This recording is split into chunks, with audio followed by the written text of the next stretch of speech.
Howrah শিবপুরে BJP প্রার্থী রুদ্রনীল ঘোষ তো প্রায় বাড়িতে বসেই গণনা শুরু করে দিয়েছেন। ইভিএম খুলবে সোমবার, তবে রুদ্রনীল নিজের মতো করেই হিসেব নিকেশ শুরু করে দিয়েছেন। হাড় ভাঙা পরিশ্রম তো গেছেই, কারণ এতগুলো জায়গায় পৌঁছানো না গেলে বা তারা অভিমান করছেন, আচ্ছা ওই পাড়ায় তুমি এলে এই পাড়ায় এলে না। কারণ এখানে যেখানেই যাই না কেন অন্তত 10 জন অন্তর অন্তর এমন মানুষজন রয়েছেন যারা আমাকে হয় ছোটোবেলা থেকে জানেন, চেনেন, বা আমার বাবা মা স্কুল শিক্ষক শিক্ষিকা ছিলেন, যারা সোশ্যাল ওয়ার্কও করতেন খুব স্ট্রংলি, তাদেরও জানেন। তো যারা আমাকে অধিকাংশই আর কি রুদ্রনীল ঘোষের থেকে বেশি বাপাই বলে বেশি চেনে। তো দল মতের বাইরে তারা ইন্টারঅ্যাক্ট করেছেন এবং তারা তাদের যন্ত্রণার কথা জানিয়েছেন।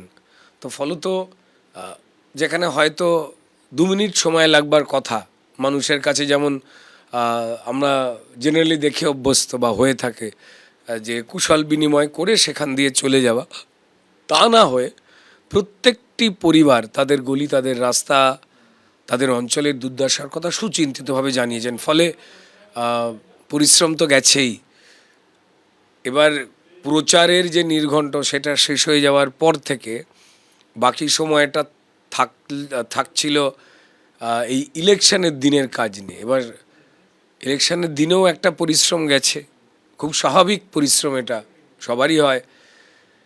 আর আমাদের এখানে অদ্ভুত ঘটনা ঘটে যে কার্যত শাসক দল জনগণের বিরুদ্ধে এমন যুদ্ধ ঘোষণা করে তাদের মুখ বন্ধ করতে চেয়েছেন বা মতামত প্রদান বন্ধ করতে চেয়েছেন যাতে তারা ভোট গ্রহণ কেন্দ্রে না আসতে পারেন।